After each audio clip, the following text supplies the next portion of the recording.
The Wagga Women's Health Centre was established in the late 70s, 40 years ago, by men and women in the community who could see a need for services. The Wagga Women's Health Centre is part of the statewide non-government women's health sector.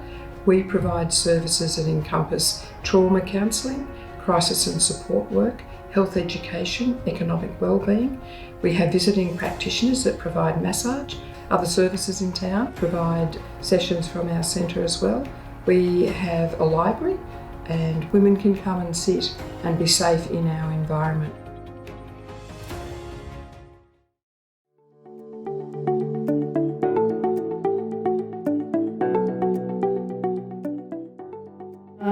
Healthy relationship, I think it's dynamic in the complexity of it.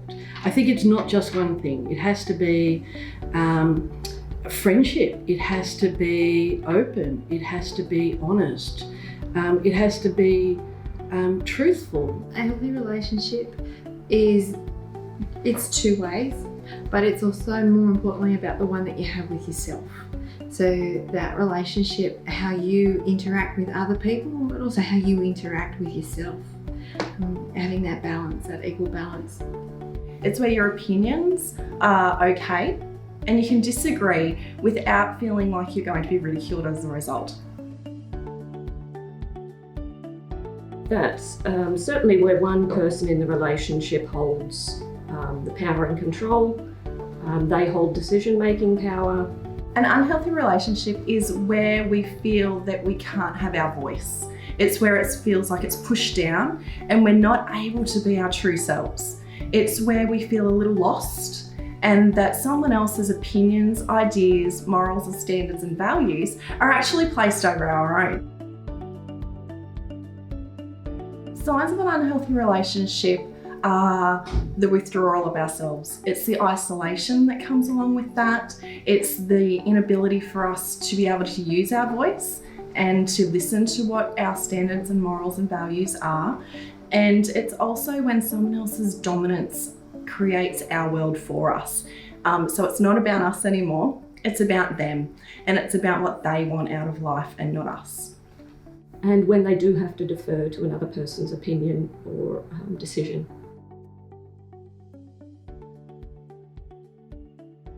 It's where you're back to back. You can't see what the other person is saying or doing. You can't interact with those people. So you're connected because you're back to back, but you can't actually interact. There's no communication, and we see communication is a key. An A-framed relationship is where you are leaning in and depending upon the other person. So all your energy and all your effort is placed into that relationship. And if one person moves and does something off kilt, it will fall. The pedestal relationship is where one person is put as being higher than the other person. So we see that imbalance occurring. The smothering relationship is, as it sounds, where you are totally consumed. So you can't move, you can't breathe, you can't do anything without that other person. And again, you'll see that if somebody moves, we're gonna fall. Here's the one that we want to all strive for. So it's an equal space. So we stand apart equally, but we can still connect together. There is contact, but there is also trust. There is also communication, and there is equality. People stay in those relationships, especially in abusive relationships where they've been isolated, they don't have that information, and they'll stay because it is so hard and often so dangerous to leave. It's really hard to make a judgment on why somebody stays because we don't know what is going on in that space. Or that their self-esteem and self-worth has been eroded to the point where what's being told to them is what they start to believe. So what we know, the more negative comments that we get given, the more we're going to believe those. We become really good at deflecting the positives, and that negative becomes our space. It could also be safer to stay in an unhealthy relationship. Certainly if there's financial constraints, familial constraints, to remain in housing, to remain able to feed themselves or possibly their children, So there are a whole number of reasons. I think a healthy relationship must start with ourselves. We can maintain healthy relationships by caring for ourselves, by having that self-worth, self-esteem, but also through good communication with each other, good trust. We look at what that foundation of a relationship is, being trust, communication and respect. Without those three, that's where we'll see those different types of relationships of domination and inequality. Communication is really important, so maintaining that dialogue, maintaining the ability to freely speak, and maintaining respect for one another. Looking at opportunities to connect, looking at opportunities to spend time together, to appreciate that person has a life of their own as well as within that relationship, supporting that their dreams on what they want to do as they support you in the pursuit of your dreams as well. Boundaries are the lines in the sand that you draw what you will and what you won't accept. It's unique to each person. There's no one size fits all. It has to be according to your own ethics, your own morality, your upbringing, and what you value is where you draw those lines. Boundary is setting our safety. It's setting where we need to be and how that's going to look for us. It's about understanding what we need and what we're going to let people come into that space with or not with. So if we don't feel confident to let someone in, we set that boundary. We have boundaries set differently for different people. You'll have different boundaries set for the professional relationships in your life, and you'll have different ones set for the personal, for friends. It just is what works for you. If it doesn't feel right, we set our boundary in a different way. And then occasionally we let that boundary down a little. They're ever evolving. As our relationships change, as we grow, as we get older, as we have kids, as we get new partners in our worlds, our boundaries change, and that's okay. It's how we maintain them that works for us, which is most important. So it's really important in any relationship, whether it be with your partner or friends or colleagues, to know your space and know what is acceptable for you. But also to reinforce that so that you are not allowing other people, whoever that may be, to interfere with your choices, to interfere with your capabilities. Without boundaries, we lose our sense of who we are. Without boundaries, we can be pushed around, if you will, to do things that we're not comfortable with, to overstep what we know is right and wrong. So boundaries really are a compass, if you will. We need boundaries to maintain safety. They keep us where we want to be. The more we protect ourselves and know ourselves and love ourselves, the more that we'll be able to set these boundaries. Every now and then they're going to crumble. That's evident. If we don't have that happen, how do we grow from it? How do we learn? We don't know until we know. What stops us from using our boundaries is us not knowing where we stand with ourselves and what we want. Sometimes it can also be the impacts of the violence that we may have experienced or the abuse that we've experienced in a relationship, and also our past. What we know is that our boundaries can be set on what we've known in the past. Sometimes it's about re-establishing that and learning new things that allows us to set a more safe boundary. When a trauma has happened to us in the past, that's what we expect is okay, and that's where our boundaries are set. As we grow older and that evolves and that knowledge develops, we're able to set boundaries in a way that's more effective. Sometimes there's a sense of not wanting to let other people down. It's definitely about people pleasing instead of self-pleasing. It's about what other people's expectations can be, and if we are not strong enough in respecting our own boundaries, we can actually start to defer to what other people expect of us. Often our self-talk And our self-esteem will have a huge impact on it, especially if we are in abusive relationships. We learn to stop listening to those instincts, and we're told to stop listening to those instincts. So we'll start to question ourselves, question our boundaries, and we're also taught to not listen to those boundaries in abusive relationships. So that's where they'll start to crumble and we start to lose ourselves. Okay, so we can have emotional boundaries, we can have physical boundaries. We can also have professional boundaries, boundaries with friends, boundaries with organisations. There's a variety of different boundaries that we need to set differently with everybody because every situation is different and everything works differently for the individual involved. So we put boundaries in place by setting the standards that we would like. We set them there and we go, okay, I'm not going to accept certain behaviours or I'm only going to let certain things into my space. It's keeping that safety. They're going to break. There are going to be times where we struggle to maintain those, and that's okay. It's about resetting them and trying again. That comes from self-esteem and listening to our instincts. How do we try, test the waters, see how it goes, build trust, and then start to practice those and can have some consistency. If you need to talk with someone, what's going to be right for you? It doesn't have to be what's right for anyone else, but what's right for you. Sometimes just that talking can be really helpful in clarifying those ideas that you have for yourself. What's your instincts say? What's been right for you in the past? What would you like to achieve into the future? So setting those, understanding those things, you can then set the boundaries. A realistic and an enthusiastic yes to doing something. Consent is the understanding that two people in a relationship, whether that's personal, professional, or intimate partner relationships, that it's okay, that there is a yes factor and that we understand each other.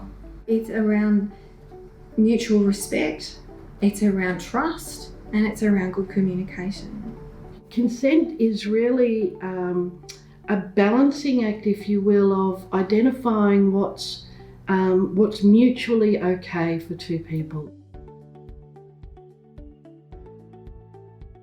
If you're still struggling with consent, just imagine instead of initiating sex, you're making them a cup of tea. You say, hey, would you like a cup of tea? And they go, oh my God, I would love a cup of tea, thank you. Then you know they want a cup of tea. If you say, hey, would you like a cup of tea? And they're like, I'm not really sure. Then you could make them a cup of tea, or not, but be aware they might not drink it. And if they don't drink it, then, and this is the important part, don't make them drink it. Just because you made it doesn't mean you are entitled to watch them drink it. And if they say no thank you, then don't make them tea. At all. Just don't make them tea. Don't make them drink tea. Don't get annoyed at them for not wanting tea. They just don't want tea, okay?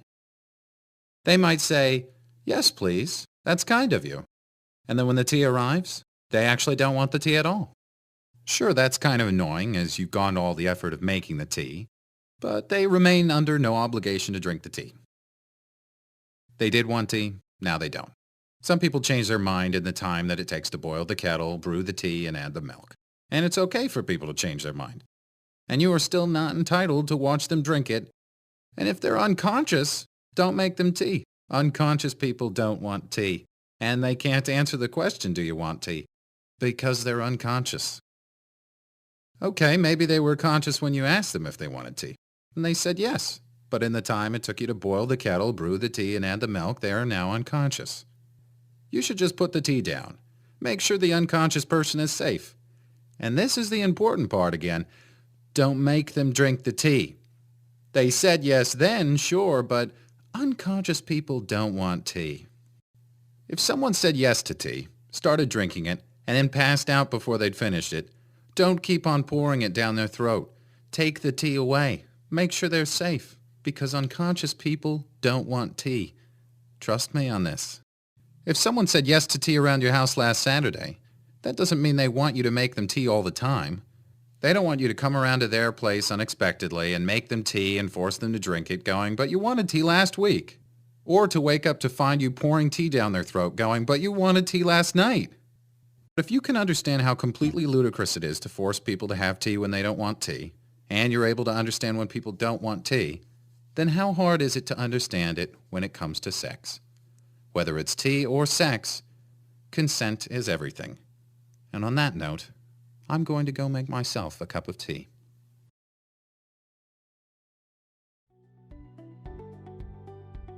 Consent's really important to maintain equality. If we don't have consent and an understanding in a relationship, that's when things can get a little bit awkward.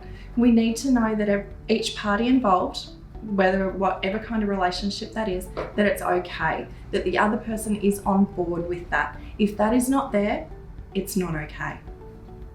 It's always important to make sure that both parties are heading in the same direction, are wanting the same thing, are achieving the same goal. And this goes back to what healthy relationship looks like. That if you do have one person deferring to another's choice or direction, then what it's looking like is that you don't have equal consent in the relationship. Because safety is the result of trust. You feel safe when you're in a trusting relationship. So safety is a foundation. Without trust, you can't open up. Without trust, you don't know what's going to take place. Without trust, you can be in a dangerous position. So not just physically dangerous, but emotionally as well. Safety is important in a relationship to ensure that we feel good, that we're in a spot where we're okay. If we don't feel safe, we're not going to be able to grow as a person, and we're not going to be able to get that knowledge and skill base that we need to further develop and evolve. So it's really important for both people in a relationship, and again, this could be at work, this could be with your partner, with your friends. It's important that both people feel safe, because when we do feel safe and secure, then we are able to provide consent. We are able to respect and enforce our boundaries. We're able to make our own decisions, and we're able to speak for ourselves. So very much a hallmark of the unhealthy relationship, power and control, is the use of strategic and specific tactics to undermine, to dominate another person. So power and control is where there is a difference in equality. It's where one person is held up higher than the other, and as a result, someone's feeling quite down and negative about themselves while the other person feels quite good.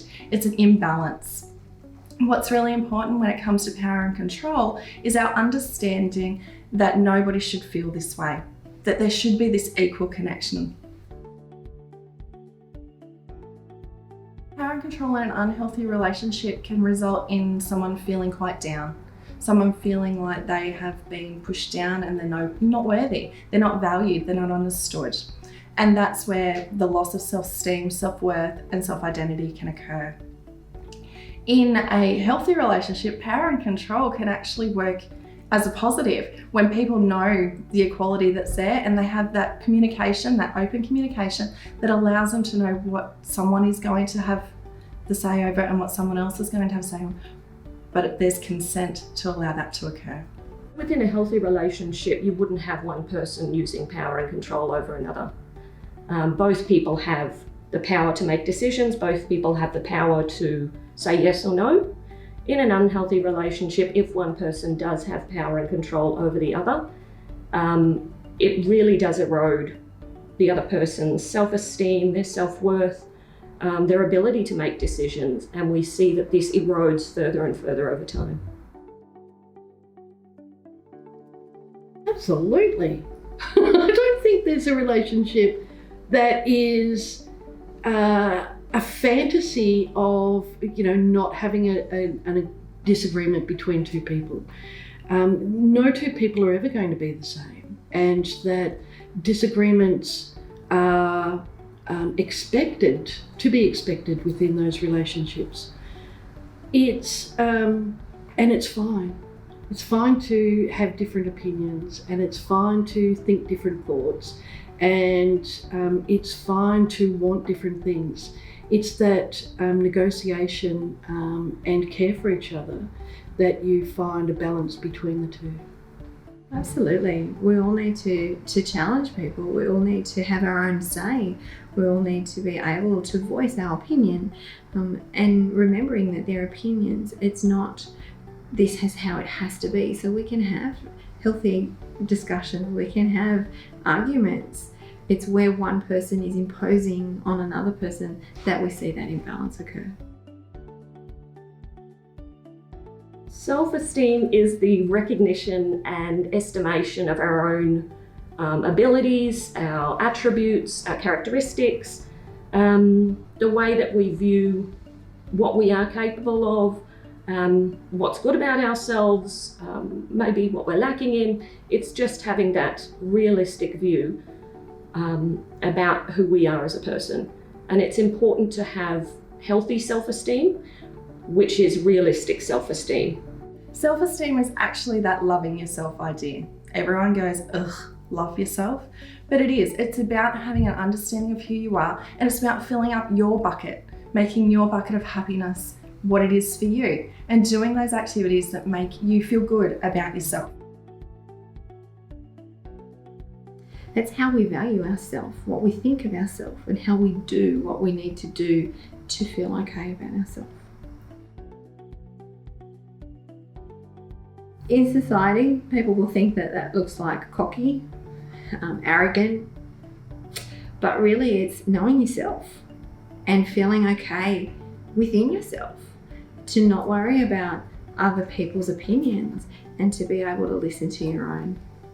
So they're often used interchangeably, but they are actually different things. So self-esteem is that recognition of what makes you you, your attributes, your abilities. And then self-worth is that knowledge that you are lovable, that you're worthy of trust, that you're worthy of friendship.